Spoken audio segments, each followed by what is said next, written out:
Number 29 में है कि गणेश, विष्णु और महेश साझेदार हैं और वो लाभ हानि कैसे बांटते हैं, पूंजी के अनुपात में बांटेंगे, कैपिटल के रेशियो में वो प्रॉफिट को डिस्ट्रीब्यूट करेंगे। उनका कैपिटल दिया हुआ है ना, कैपिटल किधर लिखते हैं, लायबिलिटी साइड में। क्या लिखिएगा, कैपिटल। कैपिटल गणेश जी हैं, महेश जी हैं और विष्णु जी हैं। गणेश का पूंजी कितना है, 6000। कितना पूंजी है, 6000। अब महेश जी का पूंजी, गणेश के बाद विष्णु है ना, विष्णु है तब महेश है। देखिए विष्णु का पूंजी कितना है, विष्णु का पूंजी है 4000 और महेश का पूंजी कितना है 2000। सबको जोड़ दीजिए, कितना हो गया 12। देखिए कोरोना काल में देवता भी कंगाल हो गए, नहीं पूंजी कम हो गया। कहता उस तिथि को फर्म का दायित्व कितना है 6000। क्रेडिटर को हम किधर लिखते हैं, क्रेडिटर किधर लिखते हैं, लायबिलिटी में किधर लिखते हैं, क्रेडिटर कितना है 6000। चलिए ठीक है। उसके बाद क्या है, इसके अतिरिक्त महेश ने फर्म को 1200 रुपये ऋण के रूप में दिए। इसके अतिरिक्त महेश ने फर्म को, महेश दिया है लोन, किसको लोन दिया है, फर्म को, बिजनेस को लोन दिया है। तो महेश लोन दिया है नहीं, तो क्या होगा, फर्म के लिए लायबिलिटी होगा, फर्म के लिए क्या होगा, लायबिलिटी होगा। तो क्या लिखेंगे, महेश लोन। कितना लोन है 1200, यही ना है। कहता 30 जून को उन्होंने साझेदारी का विघटन किया। चलो ठीक है। तो पहला बात तो ये होगा कि एसेट्स और लायबिलिटी क्या होगा, बराबर होगा, इक्वल होगा। अभी एसेट्स और लायबिलिटी बराबर नजर आ रहा है क्या, नहीं।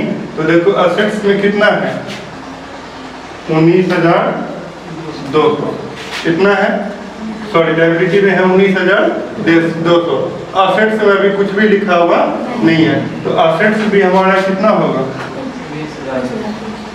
एसेट्स भी कितना होगा 19200। 19200 कहाँ से आ गया, बैलेंसिंग फिगर से, नहीं बैलेंसिंग फिगर इधर का जोड़ हुआ 19200, तो उधर का भी जोड़ होगा 19200। नहीं लिखा हुआ था फिर मैंने से लिख दी, कंप्लीट हो गया। अब हम बनाएंगे रियलाइजेशन अकाउंट। रियलाइजेशन में क्या करेंगे, सबसे पहले क्या होगा, एसेट्स लिख दिए, कितना एसेट्स हो गया 19200। फिर इधर से सब कहाँ जाएगा, बाय में जाएगा, कहाँ जाएगा, बाय में जाएगा। बाय में देखो कैपिटल तो जाएगा नहीं, क्या जाएगा, क्रेडिटर जाएगा, क्या जाएगा, क्रेडिटर। क्रेडिटर क्रेडिटर कितना जाएगा 6000। और पार्टनर्स लोन भी नहीं लिखा था, ये भी आपको मालूम है। पार्टनर्स कैपिटल, पार्टनर्स लोन और जनरल रिजर्व को छोड़कर, तो वो भी कहानी आपको मालूम है। अब कुछ लिखा हुआ नहीं है, आगे कुछ कहानी लिखा हुआ है।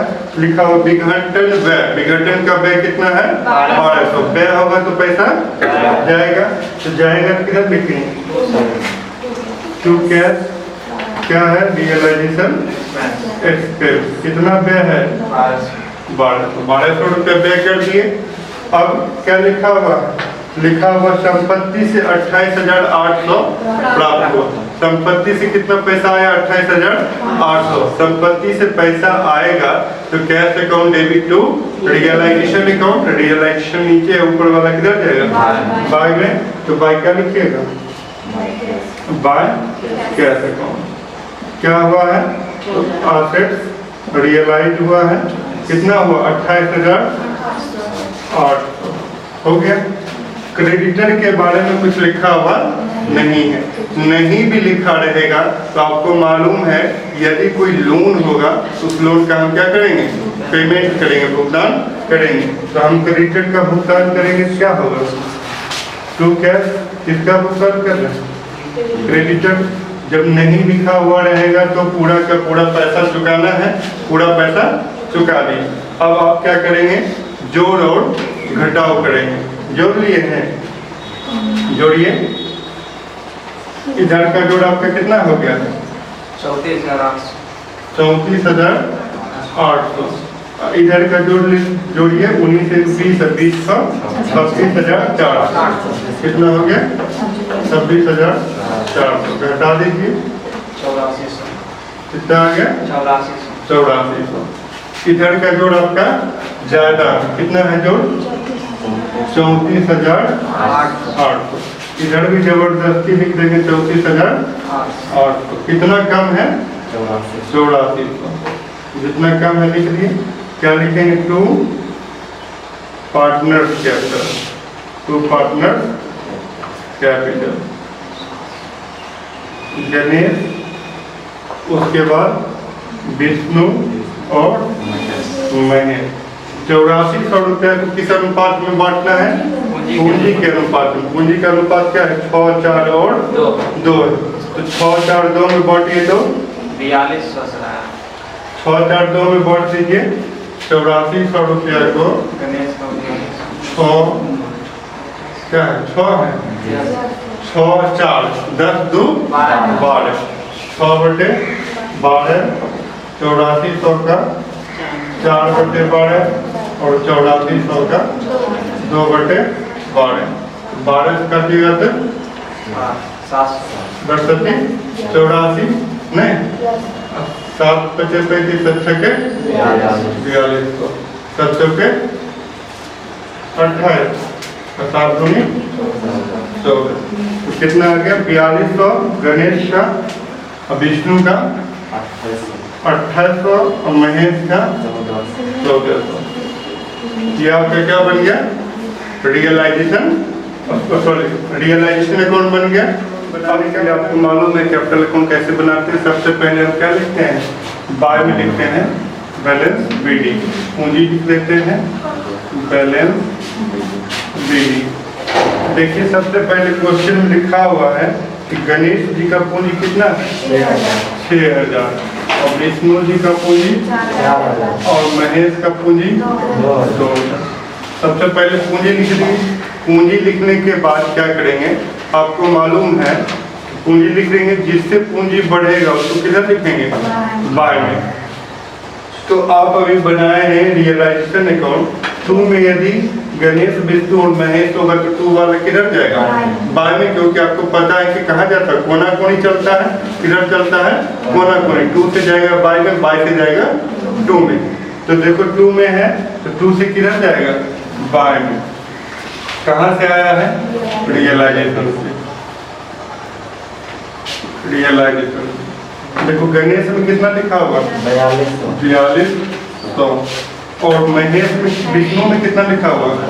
विष्णु में लिखा हुआ है 2800 और महेश में कितना लिखा हुआ है? 1400। लिख दिए, हो गया। अब कहीं लिखा हुआ नहीं है। बाय में यदि लिखा रहता तो बाय से किधर आता? 2 में, लेकिन बाय में कुछ लिखा हुआ नहीं है। अब क्या करना है? जोड़ और घटाव कर देते हैं, बस क्वेश्चन क्या हो जाएगा? कंप्लीट हो जाएगा। जोड़ घटाव कीजिए। कितना हो गया? 10,200 और कितना हो गया? 6,800 और कितना हो गया? 3,400। यहाँ इधर कम है तो इधर क्या लिखेंगे? To cash. कितना हो गया? 10,200 और इधर कितना हो गया? 3400। 10,200, 6800 और 3400। नहीं, पार्टनर लोन जो है, पार्टनर लोन अलग लिखा था। कैपिटल अकाउंट है। कैपिटल अकाउंट में लोन का बात नहीं लिखे। लोन अलग होता, पूंजी अलग होता। तो हम लोन को कभी भी कैपिटल अकाउंट में नहीं लिखते। आपको याद होगा लोन को जब हम कैश अकाउंट बनाते हैं तो हम सीधा बाय में क्या करते हैं? पेमेंट करते हैं। या आप अलग से लोन अकाउंट बना सकते हैं। कैपिटल में कभी भी लोन नहीं लिखा था। देखिए जब हम कैश अकाउंट बनाएंगे, कैश अकाउंट बनाने का सीधा तरीका है जितना भी पैसा आएगा सब कहाँ लिखेंगे? टू में, और जितना भी खर्चा करेंगे सब किधर लिखेंगे, बाय में। तो सबसे पहले टू में लिखते हैं बैलेंस बीडी, जो पहले से पैसा रहता है। लेकिन इस क्वेश्चन में पहले से कोई पैसा है क्या? कोई पैसा लिखा हुआ नहीं है, तो नहीं लिखा हुआ है। तो आप रियलाइजेशन के बाय में देखो, अगर रियलाइजेशन के बाय में क्या था तो कहाँ आएगा, टू में। तो रियलाइजेशन अकाउंट अभी तुरंत बनाए थे, कितना है, 28,000। तो रियलाइजेशन में संपत्ति बिजनेस कितना आया था, 28,800। 28,800 रुपया आया है, और कोई पैसा नहीं आया। लेकिन टू में जितना भी कैश है सब किधर जाएगा, बाय में जाएगा। टू में जितना भी कैश है कहाँ जाएगा, बाय में। तो सबसे पहले रियलाइजेशन अकाउंट में आप देखिए कि टू में कैश है, रियलाइजेशन अकाउंट के टू में जो भी कैश होगा कहाँ जाएगा, बाय में। कहाँ से आया है, तो रियलाइजेशन। टू में कितना कैश लिखा हुआ है, 1200। कितना लिखा हुआ है, 1200। और लिखा हुआ है टू में कैश, जी सर। क्या लिखा हुआ है, कितना लिखा हुआ है, 6,000। ये 1200 रुपया है। रियलाइजेशन एक्सपेंस का भुगतान किए थे वो 1200, और ये 6,000 किसको पेमेंट किए थे, क्रेडिटर को। ये 6,000 रुपये किसको पेमेंट किए थे, क्रेडिटर को। ये 6,000 रुपया है। उसके बाद अभी जस्ट बना है कैपिटल अकाउंट, और है कैश रियलाइजेशन में नहीं है, कैपिटल बना है। टू में कैश होगा तो किधर जाएगा, बाय में। हिसाब किए तो कितना निकला है, किनका, गणेश का। एंड गणेश का कैपिटल कितना निकला है, 10,200। गणेश का कैपिटल निकला है 10,200। उसके बाद विष्णु का कितना निकला है, 6,800। और उसके बाद हिसाब किए तो महेश जी का पूंजी कितना निकला है, 3400। कितना निकला है, 3400, 3,400। अब ये जो भी पार्टनर का लोन होगा उस लोन का पेमेंट हम यहाँ पे कर देंगे। किस पार्टनर का लोन था, किसका लोन है, महेश का लोन है। तो जब भी हम फर्म बंद करेंगे तो सारे लोन का क्या करेंगे, पेमेंट करेंगे। तो किसका लोन बच गया है, महेश का लोन बच गया। कितना लोन है, 1200। उस लोन का हम क्या करेंगे, पेमेंट कर देंगे।